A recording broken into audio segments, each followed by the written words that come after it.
driving again. I am heading to Cleveland, Tennessee.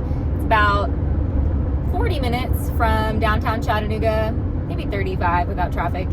But I have an out-of-town client who is purchasing here, and so it's actually a virtual showing. I'm going to be FaceTiming them and showing them a few different properties up here. And I wanted to discuss the number one question that I get asked in real estate and why I can't answer it fully. So the number one question I get asked, I would say I get asked this at least once a month, if not once a week, is this a good area? Is this a good neighborhood? Is this a bad area? Is this a bad neighborhood?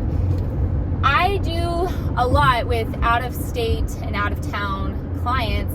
Some of them investors, some of them home buyers moving here from another area, and they want to know. They want to know about the schools. They want to know about the neighborhood. They want to know whether it's quote-unquote good or bad in their minds. But as a realtor, I am bound by the Fair Housing Act. So all realtors are bound by the Fair Housing Act. The Fair Housing Act was passed by Congress in 1968 to protect home buyers and renters from discrimination. And there are 7 classes that it protects.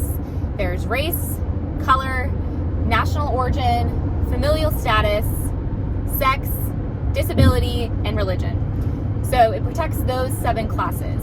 And if I answered the question of whether this was a good neighborhood or this is a bad neighborhood, I would be violating that act, because I could be steering them away from a certain zip code or towards another zip code, and that is against the Fair Housing Act. I would be violating it if I answered that question. So what do I say instead? Because my buyers, I don't want to just not answer their question.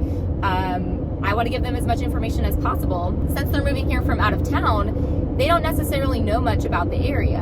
And so I do encourage my clients, when they're looking for a home from out of town or out of state, to visit before they go under contract if they can, visit for the inspection, visit at some point before they close. That way they can get a feel for the different areas, the different neighborhoods, what they like, what they don't like. Maybe it's further out from downtown than they want.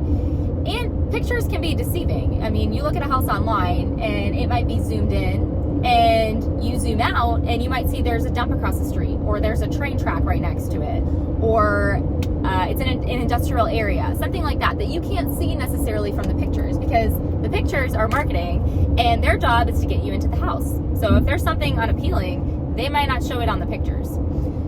So I encourage my clients to come visit if they can. Now, that's not always the case. If they can't visit, or even if they can, I like to provide them with as much information as possible. So while I might not be able to answer their question directly about whether this is a good area or a bad area, a good school, a bad school, I can send them resources. One good resource is school district websites.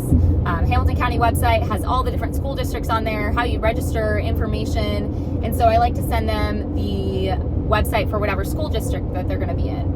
Another good one is any mom forum pages online, or any forums for Chattanooga. If you're moving to Chattanooga, you go on a mom forum or a mom page on Facebook. There's a Chattanooga Moms page, and just go in there and type in, hey, I'm moving to this area and my child would be zoned for this school. What's your opinion on the school? You're probably going to get way more opinions than you ever dreamed of, but they will fully give you your answer. They will give you their opinions, and I can't give you my opinion. I can give you information and lead you to other resources where you can ask information, but I can't tell you, hey, this is a good school district to buy in, or this is a bad school district to buy in, because I would be violating the Fair Housing Act. So before you move to a new area or a new state, do as much research as you possibly can, because there's never too much research, and you want to know as much as you can about the area, and your realtor wants you to know that too. Because the last thing that I want for my clients is for them to have buyer's remorse 2 months after purchasing a home. So if you ask your realtor if this is a good area or a bad area, a good neighborhood, a bad neighborhood, good school, bad school, and they don't answer your question directly, know that it's not about you, and they're not trying to avoid your question. They're trying not to violate the Fair Housing Act that all realtors are bound by. So I hope everybody has a tantrum-free day. That goes for adults and children. Have a good one.